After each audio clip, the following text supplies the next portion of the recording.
Bom dia, graça e paz. Bom dia, meus alunos, meus discípulos, candidatos a batismos. Que legal, né? A gente está aqui para mais uma esticada nesse discipulado aqui, discipulado básico, né? Porque é um caminho de crescimento, ele não para. Quanto mais a gente percebe que aprendeu da palavra, mais a gente descobre que tem coisas a aprender da palavra.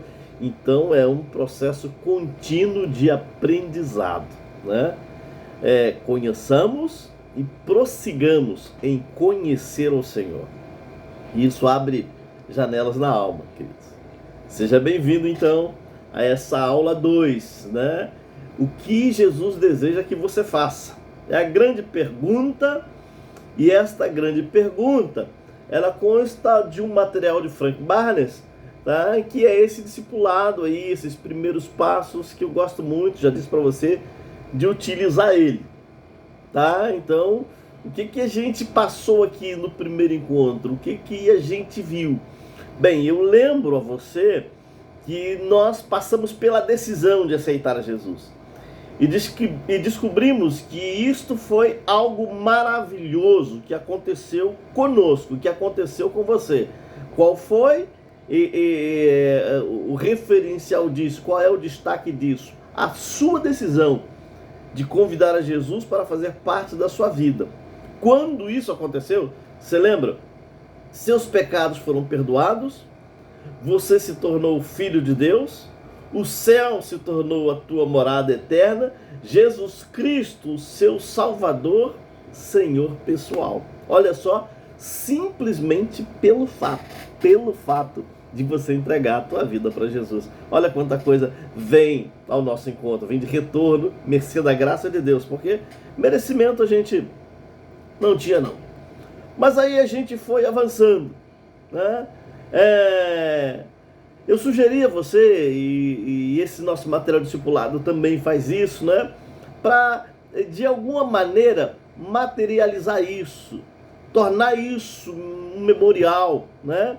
Aquela oração simples, eu pedi que Jesus perdoasse os meus pecados, habitasse na minha vida, tá? Eu fiz isso no dia tal, de 1900 e tal. Se você tem isso como referência, né? Você poderia botar, faltava na igreja, o pastor pregou. Não, eu estava passando pela rua, alguém me deu um folheto, parou 5 minutos comigo e falou de Jesus para mim. E ali eu entreguei minha vida para ele. Coloque isso porque vai fazer parte da sua nova história, a partir do novo nascimento. Saiba de uma coisa, você é nova criatura. Nova criatura, né? A gente vai falar de Nicodemos ainda, tá bom? Então, mas o que nós percebemos? Primeira coisa, como é que eu posso me tornar um crente? A gente já começa então a falar de crescimento. E a primeira coisa que eu preciso entender nesta caminhada é que Deus me ama. A primeira coisa que você precisa entender é que Deus te ama e quer que a tua vida tenha significado e que ela seja abundante no Espírito Santo, tá? Ele deseja nos dar a vida eterna. Ele nos deu a vida eterna, deu a você a vida eterna. Jesus disse o seguinte: dou-lhes a vida eterna, ninguém mais tira você das minhas mãos. Qual é a base de Deus para isso? É o amor. O amor. E ele providenciou um plano simples, querido, maravilhoso, através do qual eu e você, mesmo sem merecimento, porque ninguém terá merecimento nesse sentido, nessa direção, tá? Ele providenciou um plano simples para que a gente consiga, para que possamos alcançar a salvação em Cristo Jesus.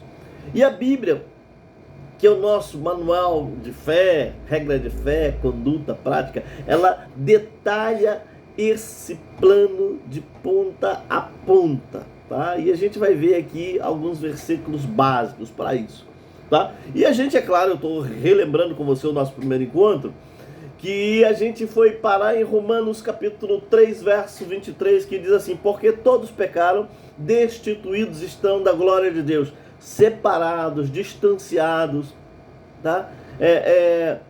Da presença de Deus. Ou seja, esse ato de pecar significa transgredir uma lei de Deus, uma lei moral de Deus, uma lei espiritual de Deus. E o homem, quando faz isso, na verdade, ele se distancia de Deus, né? E o homem peca por ações, a gente viu isso, o homem peca por palavras, o homem peca por pensamentos, ações, ou seja, as nossas atitudes, as nossas palavras, os nossos pensamentos, contrários à vontade de Deus para a nossa vida. Lembrando a você que a vontade de Deus sempre é boa, perfeita e agradável. Tá? Então a Bíblia vai dizer que os homens, né, a raça humana, todos, sem exceção de ninguém, todos pecaram, destituídos, separados estão da glória de Deus. A Bíblia vai dizer mais, a gente viu essa referência em Romanos 3:23, ela vai agora para Romanos 6:23. Tá? O salário do pecado é a morte. Ou seja, a gente fala de morte espiritual, a gente tratou disso bem detalhadamente no último vídeo que eu te postei.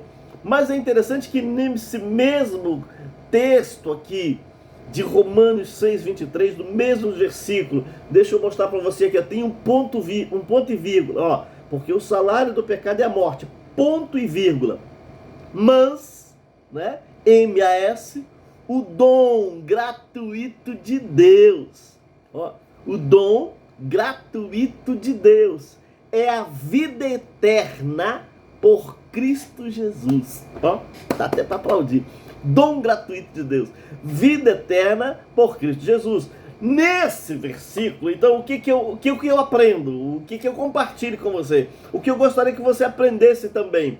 Que morte não é apenas no sentido físico, mas se refere principalmente à morte espiritual, que é essa destituição, é essa separação, é esse distanciamento do homem de Deus. Essa morte vem como consequência do pecado, esse pecado que causa separação. Mas no seu infinito amor, na sua misericórdia é Deus pegar o miserável, o ser humano, e levar para dentro da sua corda, dentro do seu coração, tá? Deus pega esse homem e o leva para dentro do seu coração. Isso é misericórdia. Deus trata dele lá, tá?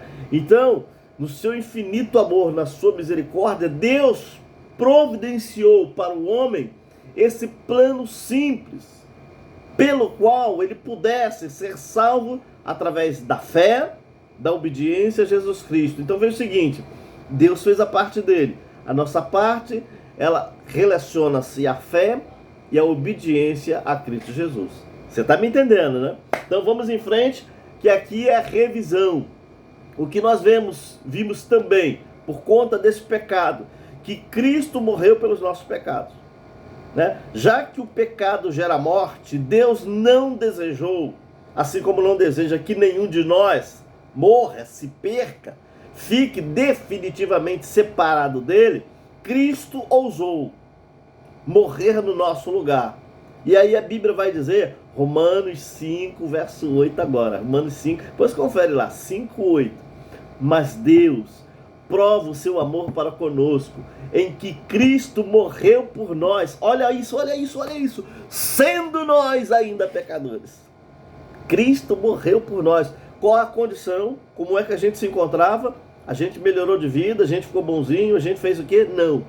Cristo fez antes o que ele teria que fazer. Por amor a mim e a você. Ele morreu por nós. Sendo nós ainda pecadores, nosso estado de pecado, de separação de Deus, era real.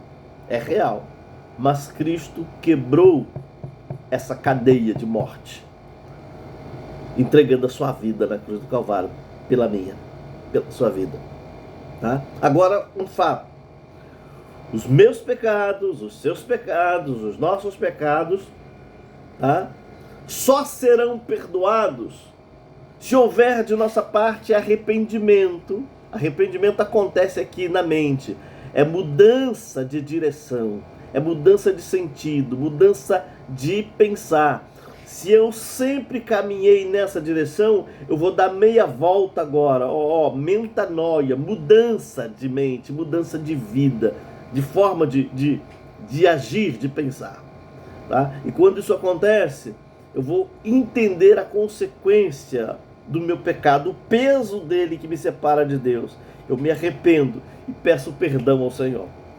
A nossa parte, então, nossos pecados só serão perdoados se houver de nossa parte arrependimento, pedido de perdão e aquela oração: Senhor, vem habitar na minha vida.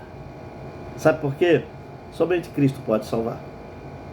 Saiba disso, somente Cristo pode salvar. O dinheiro não pode, tá? A posição social não pode, as faculdades ou a escolaridade de alguém, a formação acadêmica de alguém, nada pode salvar. Eu pertenço àquela família importante, meus pais são crentes, meu tio é pastor, meu pai também é pastor, meu avô sempre foi pastor. Mas enquanto eu não entregar a minha vida para Jesus, enquanto você não entregar a sua vida para Jesus, nada nem ninguém poderá te salvar. Somente Jesus salva.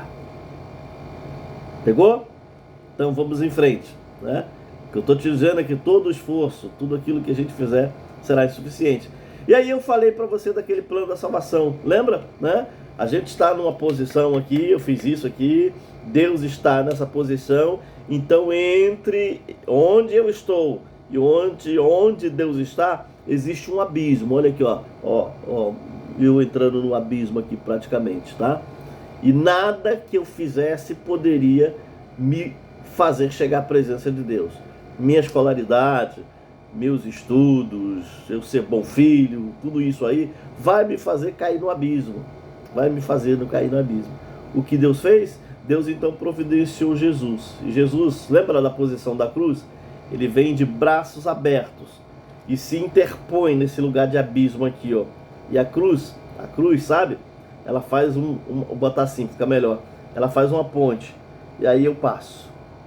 Tá? A palavra diz assim: vinde, benditos de meu Pai, possuí por herança, o reino dos céus que vos está preparado desde a fundação dos séculos. É interessante a gente lembrar de um texto que está lá no Evangelho de João, quando Jesus diz assim, eu sou o caminho, a verdade e a vida. Ninguém vem, ao Pai. Ninguém vem ao Pai, tá? A não ser por mim. Ele é o caminho para que a gente chegue até o Pai.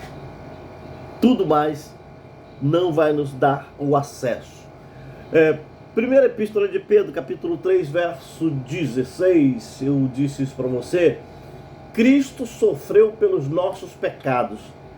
Ele pode nos levar a Deus. Está lá nesse texto, né? E a gente vai encontrar João 14, verso 6, isso que eu te disse: eu sou o caminho, a verdade e a vida. Ninguém vem ao Pai senão por mim. E aí a gente andou um pouquinho mais, como a gente está andando aqui.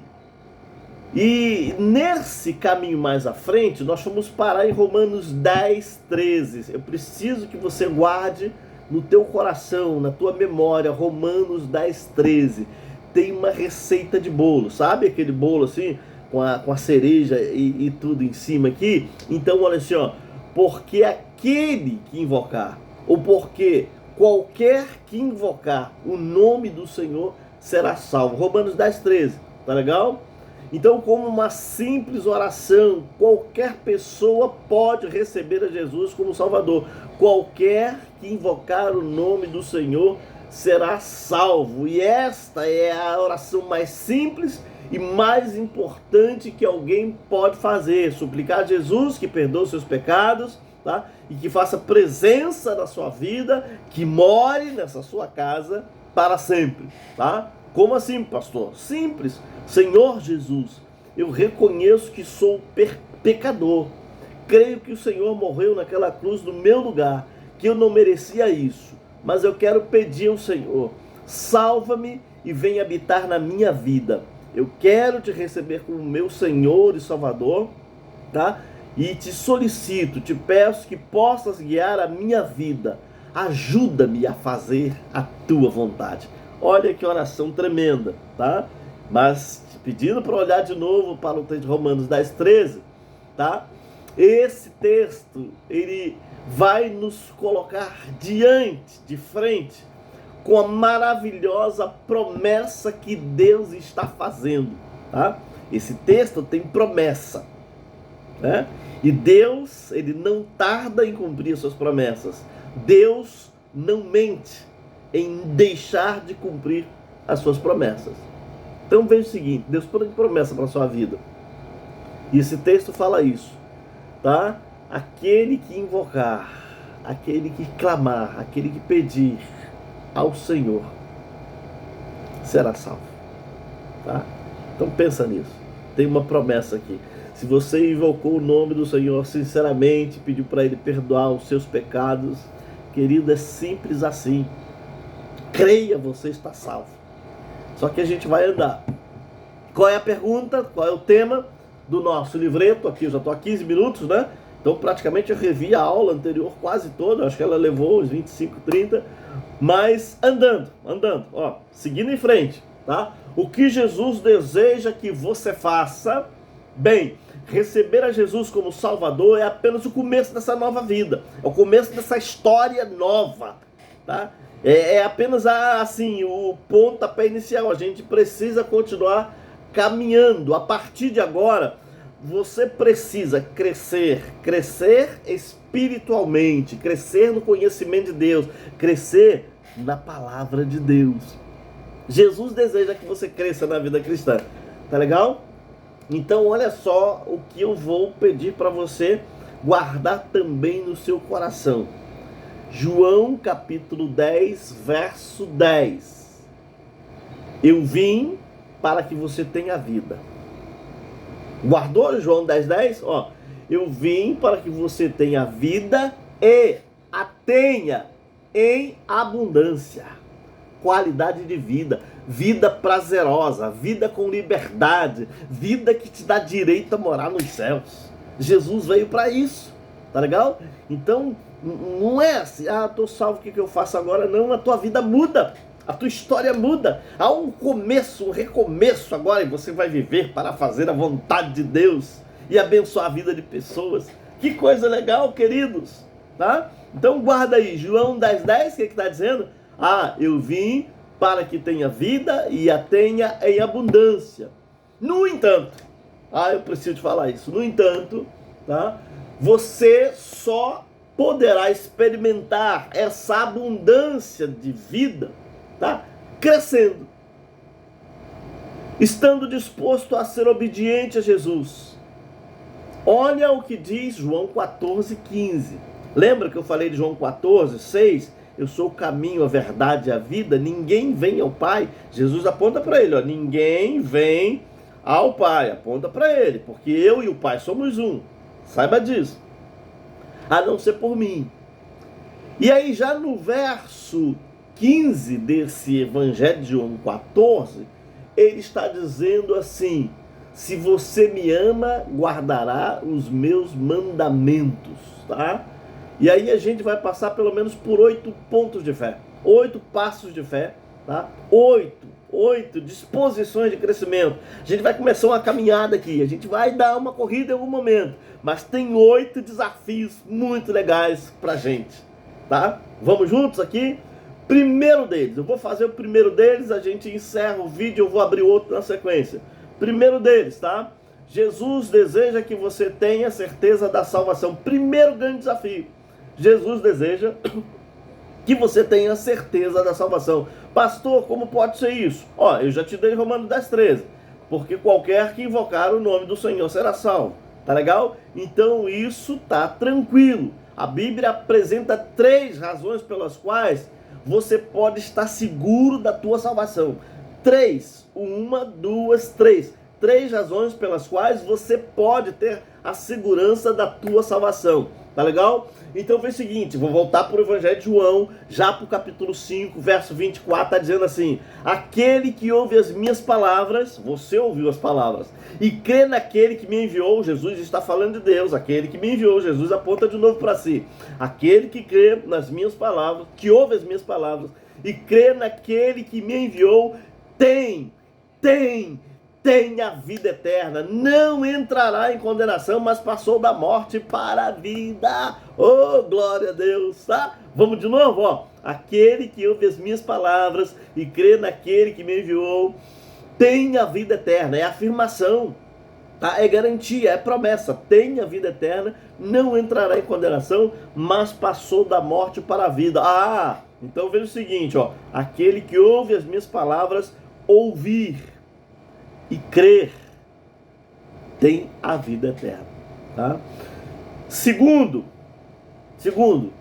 porque você suplicou a Jesus que o salvasse. Eu vou voltar para Romanos 10:13, marcar Romanos 10:13, né? Aquele que invocar o nome do Senhor será salvo. Terceiro, eu te disse 3 motivos, 3 argumentos para que você tenha certeza da salvação. Terceiro, por causa do testemunho do Espírito Santo. Espírito Santo é Deus, queridos, tá? Ó, Deus Pai, Deus Filho, Deus Espírito Santo, na unidade, um só Deus. Então veja o seguinte, o terceiro motivo é por conta do testemunho do Espírito Santo. Ou seja, quando você foi salvo, tá, o Espírito Santo veio habitar na sua vida. Romanos, capítulo 8:16. O Espírito Santo testifica, confirma, ratifica com o nosso espírito que somos filhos de Deus. O Espírito Santo, Deus, tá, testifica com o nosso espírito que nós somos filhos de Deus. Romanos, capítulo 8:16. Tá legal? Tremendo isso, né? 21 minutos e 22. Tô parando. Toma uma água lá, tá? Pega a tua Bíblia, anota esses textos que eu te falei e daqui a pouco, daqui a 5 minutinhos, eu vou abrir de novo a sequência, tá? Intensivão. Vamos nessa aí. Deus te abençoe. Vem junto, hein? Não para não, desiste não. A caminhada é bonita, a caminhada é longa, mas é prazerosa, porque ela produz crescimento, ó, crescimento, ó. E Jesus deseja que a gente cresça até chegar à estatura de varão perfeito. Glória a Deus. Para não, filho, vem com a gente.